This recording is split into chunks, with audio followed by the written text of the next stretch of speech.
Hey guys, how's it going? It's Al. Welcome to another video. Today, we're going to be talking about my top 10 plus one. You know, I always give you a bonus. Fantasy football sleepers for 2021 for your fantasy football drafts. What we're going to hit on is guys that are being drafted after round 10. We've done the breakout video. If you haven't checked it out, definitely go check it out. This one is guys that are being drafted late, rounds 11 through 20, whichever drafts you're doing. If your home league only has 12 or 14 rounds, some of these guys are going to be on your waiver wire. And guys that you should be paying attention to as potential big time profit players if you need a fill-in for your home league. Like the video, subscribe to the channel, ring the notifications bell, leave a reply, click all the damn things. Let's get to the video. He's a legend.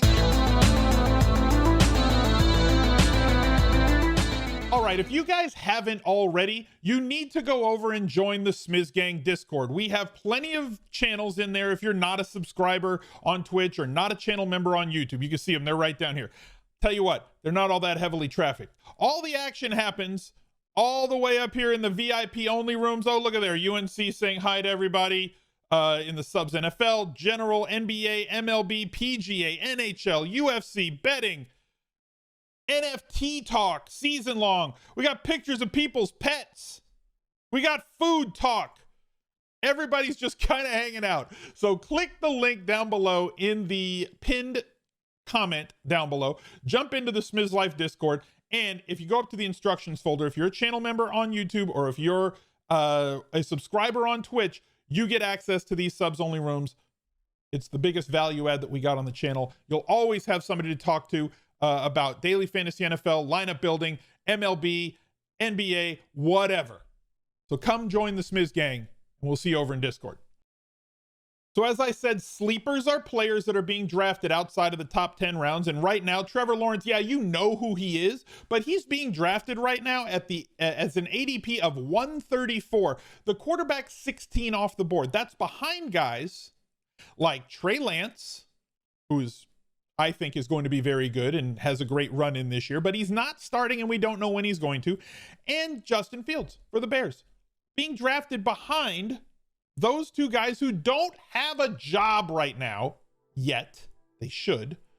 You know, the fact that they don't is kind of silly, but they don't. And he's being drafted behind them. The hype is deserved for those other two guys, but like Trevor Lawrence was the top of that class kind of for a reason. And where he's sitting, especially with the wide receiver talent that they have on those teams.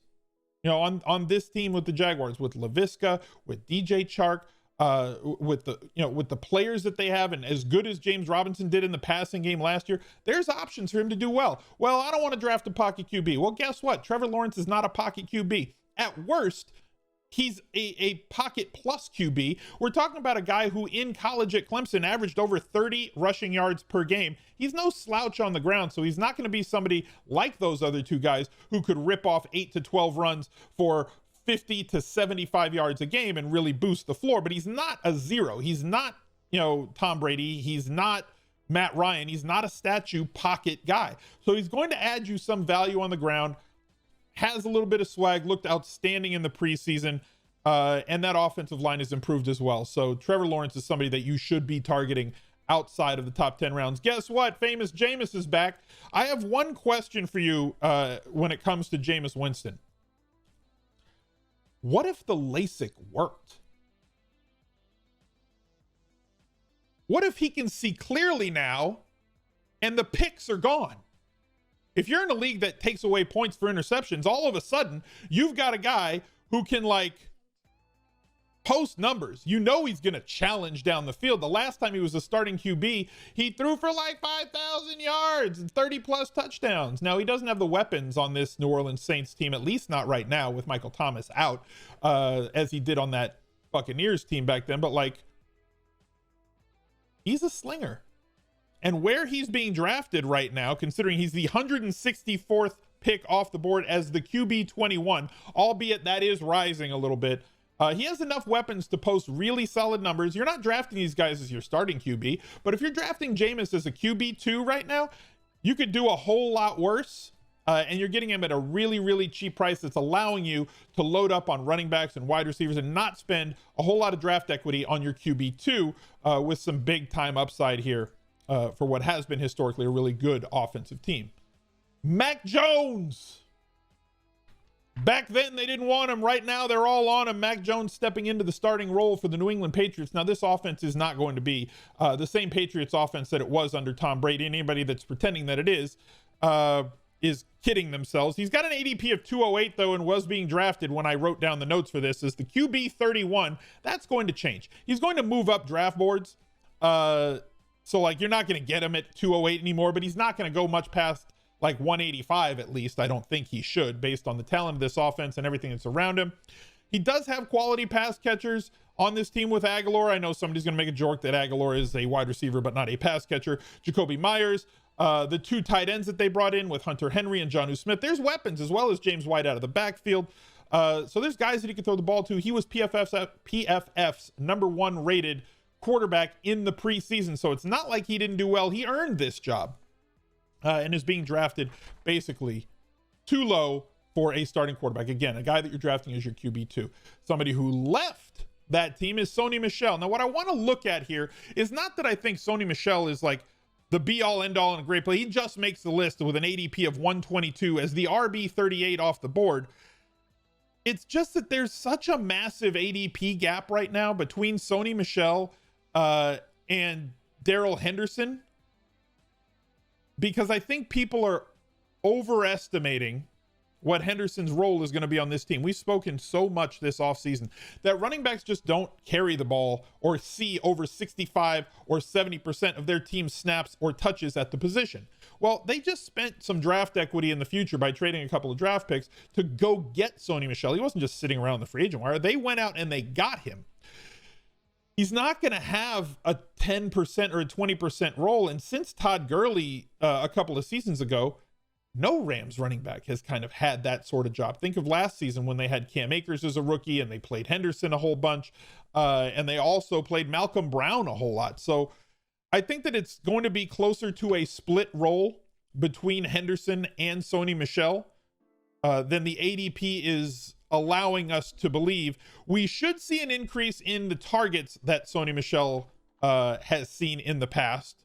You know, he played 8 games and had 9 targets last year because New England is more of a do your job team. Now, the Rams don't throw the ball a whole bunch historically under McVay to their running backs. It's just not a high market share of targets position that they utilize. But on the bright side, they do throw it some to their running backs. So like expecting like 30 targets on the season as opposed to 9 is a big difference. It's a little bit of an elevation, gives them a little bit of a higher floor, but they also are one of the league leaders every single year in terms of running back carries inside the 5. They get in close and they just pound the rock. So like all that stuff about McVay being this progressive analytics driven coach, he gets in tight and he goes to the jumbo package and just slams a running back into the line.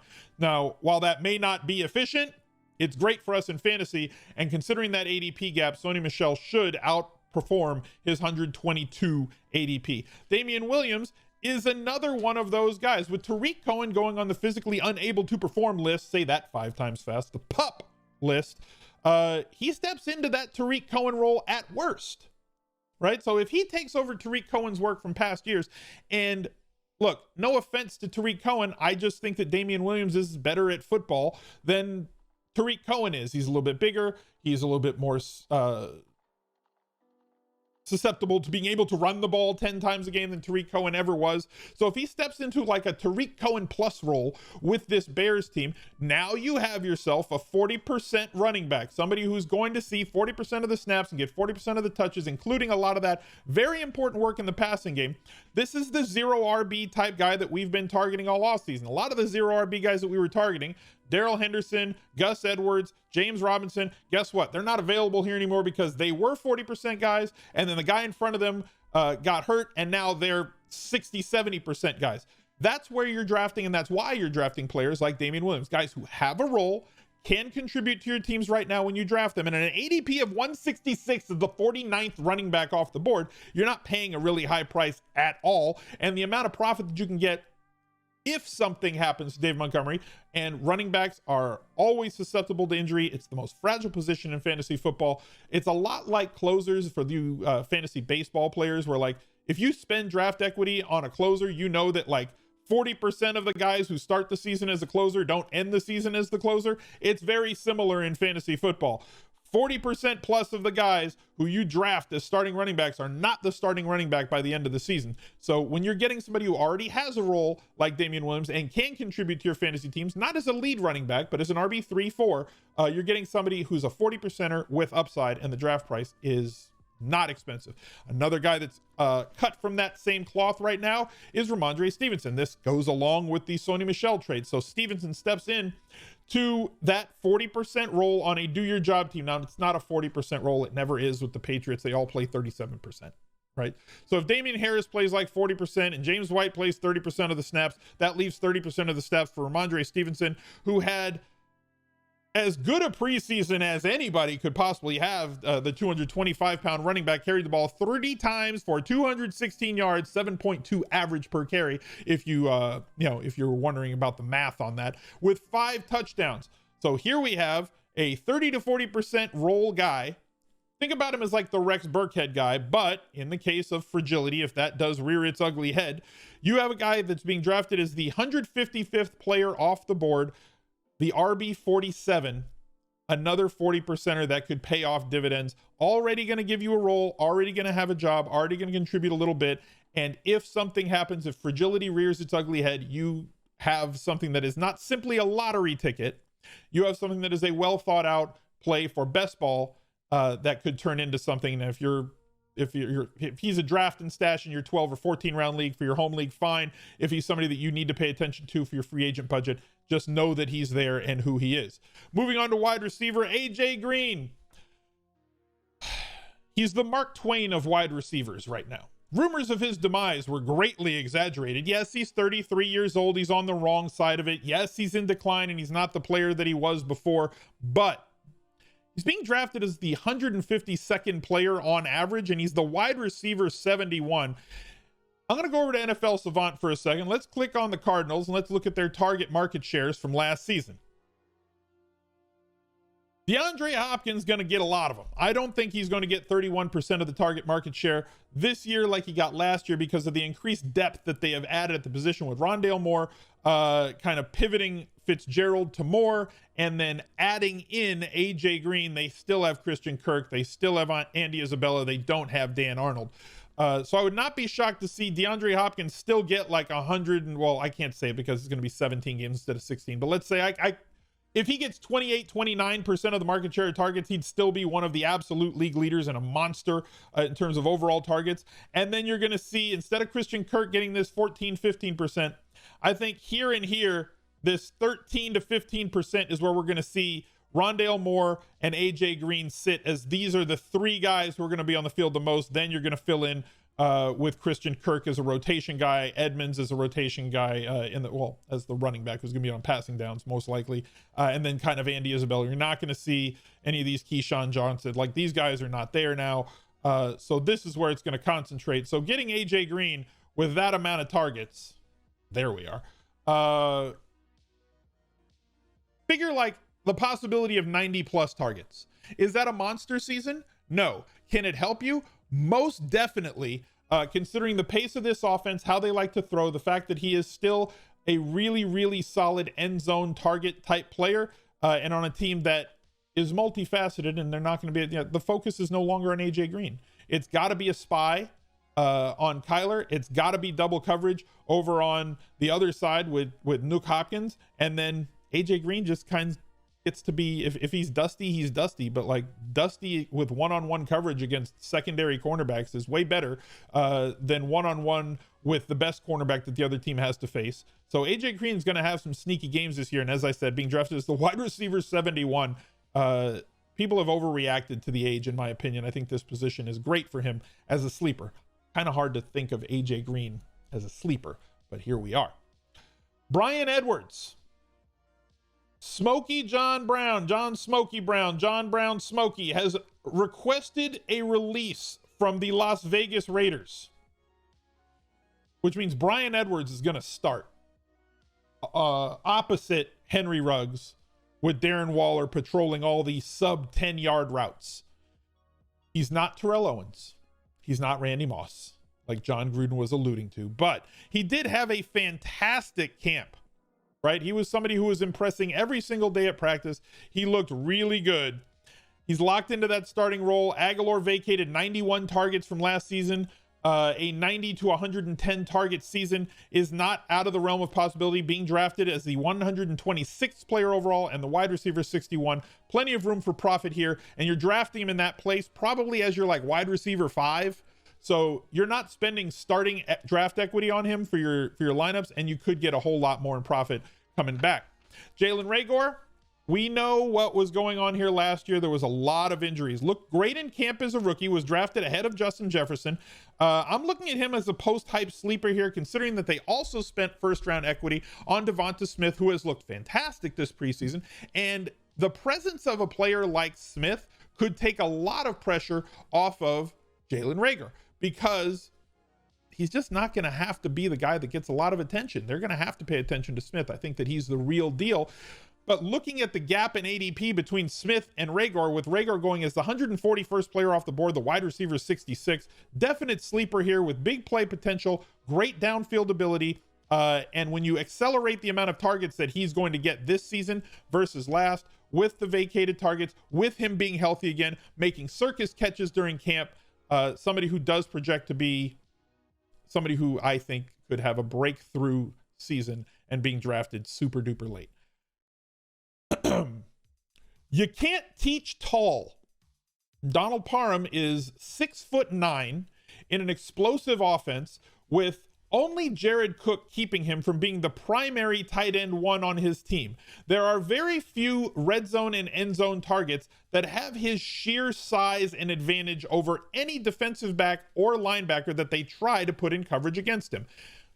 There was an old story when I used to be a basketball coach. We went to a clinic, and a friend of mine who ended up being his assistant coach when I coached in junior college was attending this thing, and Steve Smith, the coach of Oak Hill Academy, was there. And he was telling about how he did this play. This is their offense. This is what they run. And they'd always enter through the high post. They'd flash to the high post, and they'd post up there, and they'd enter it, and all their action came off of that.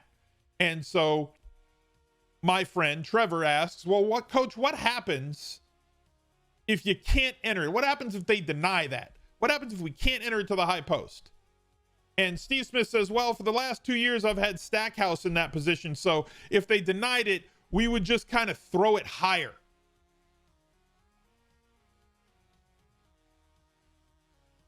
What? Are you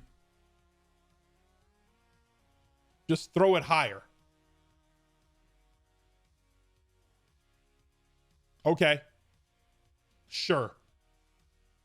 So Donald Parham is the just throw it higher guy. He's 6'9", has like a 7-foot wingspan, and he can jump. So like, he scored a lot of touchdowns last year from Herbert based on touchdowns per target, right? Like, he had 3 touchdowns last year, but on like 20 targets, that ratio is 1, ridiculous. 2, it's not sustainable. But if he starts like getting a lot more targets, if he's a 60 to 85 target guy, he's not going to maintain that ratio, right? He's not going to get a touchdown every 6.5 targets. But like, if he's your primary end zone guy, because you could just throw it higher, what are you supposed to do defensively against that? Just throw it higher. Who'd have thought? So Donald Parham's a sleeper for me. I mean, being drafted where he is, there's basically no cost. You're drafting him as your tight end 2, sometimes your tight end 3, as the 213th pick off the board, and the tight end 30. He's the tight end 30. Where's the risk? He's all upside at this point. The last one is JUWAN Johnson, New Orleans. He is being drafted as a wide receiver. He is playing tight end. Troutman did not show out. It looks like Johnson's going to be, this is another late round super flyer here, being drafted as the 214th player off the board, and the wide receiver 100. We have a triple digit guy. If you're playing your season long leagues, your transactional leagues, and he's, not going to be drafted because you don't go 200 plus picks deep, he's somebody that you need to at least keep in mind. You have to keep him in mind, because if, as a wide receiver, he's not all that valuable to us, but if he gets tight end classification on ESPN or Yahoo or on DraftKings, he's somebody we are going to have to pay attention to because he's a wide receiver convert. He can move a little bit better than most tight ends. He is big. He is a big boy. And he can get out there and have some mismatches size and speed wise versus the guys that are going to have to cover him. He is the deepest sleeper that you can get. He is the +1 on this top 10 +1 video for my best sleepers of 2021. So drop a like on the video, subscribe to the channel, ring the bell, leave a reply, click the damn things, and then watch one of these videos up here. He's a legend.